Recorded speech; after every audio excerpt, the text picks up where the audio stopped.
우리가 20년, 30년 했는데도 왜 영어가 안 될까요? 세 가지가 없었다는 걸 몰랐습니다. 첫 번째 없는 거는요, 학과 습에서 습의 시스템이 없는 겁니다. 모든 배움은 학과 습의 시스템으로 되어 있는데 학이 1%면 습은 99%를 해야 됩니다. 피아노를 배워도 그렇고요, 골프를 해도 그랬고요, 축구를 해도 그렇습니다. 그런데 우리 영어 학습에 99%의 습의 시스템이 있나요? 언어야말로 습인데 없었던 겁니다.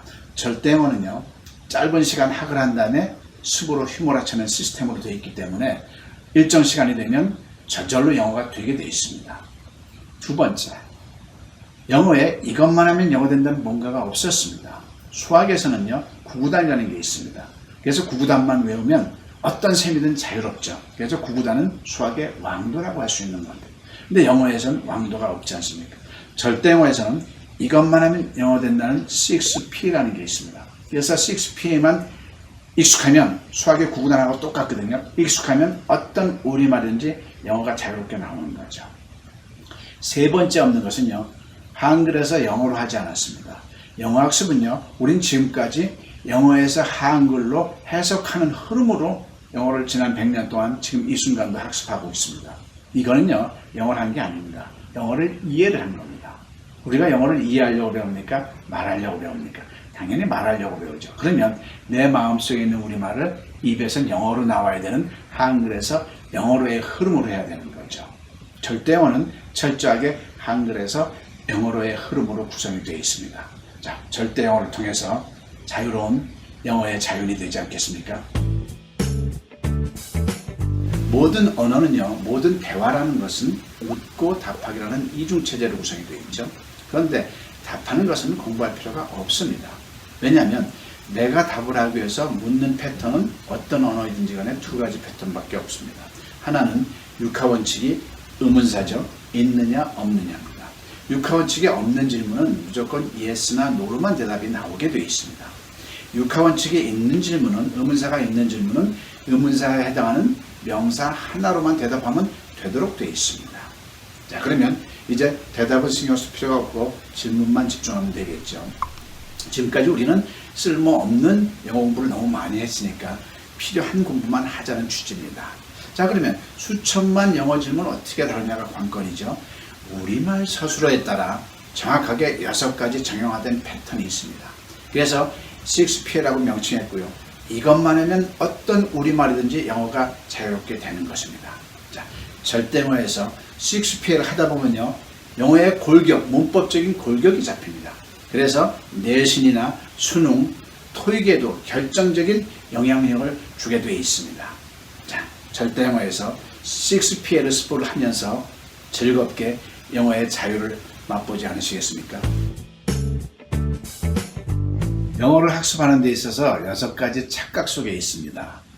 그 6가지 착각을 벗어나면 영어의 자윤이 됩니다. 첫 번째 착각은요, 스페링을 외우면 안 됩니다. 왜냐하면 스페링을 외우면 귀가 먹게 되어 있습니다. 우리는 냉장고란 단어를 언제 니은에다, 에다, 이응에다, 지읒에다, 아에다, 기억에다 이렇게 외우지 않았잖아요. 소리 나는 대로 자음, 모음, 결합체를 음절이라고 그러죠. 냉장고. 소리 나는 대로 익혔습니다. 영어도 마찬가지입니다. 어느 누구도 미국 사람 치고 스페링을 외우는 사람 없습니다. 다 똑같이 음절로 소리 나는 대로 익히는 겁니다. 그래서 유치원 때부터 소리 나는 대로 익히면 그 어떤 영어도 저절로 듣게 돼 있는데 우리는 스페링을 외웠기 때문에 귀를 안 썼던 겁니다. 두 번째 착각은요, 해석을 하면 안 됩니다. 해석이라는 것은요, 이미 나와 있는 지문을 앞에서 주어를 찾은 다음에 뒤에 마침표서부터 올라오는 흐름으로 하는 겁니다. 그런데 똑같은 문장을 미국 사람이 들려줄 땐 앞에서부터 들리죠. 우리는 뒤에서부터 하는 역순 해석 습관 때문에 듣질 않게 돼 있는 겁니다. 앞에서부터 들리는 대로, 읽는 대로 느끼는 연습을 해야 됩니다. 세 번째 착각은요, 영어 발음 절대 신경 쓰면 안 됩니다. 언어라는 건요, 발음 신경 쓰면서 겁이 나서 못하게 돼 있습니다. 발음 신경 쓰지 말고 용기 있게 거침없이 말을 해야 합니다. 미국 사람들이 우리말 발음 신경 쓰나요? 어눌하게 해도 우리가 다 알아듣잖아요. 마찬가지로 콩글리시로 해도 괜찮습니다. 자연스럽게 거침없이 하면 되고요. 영어 발음을 신경 써야 될 타이밍이 있습니다.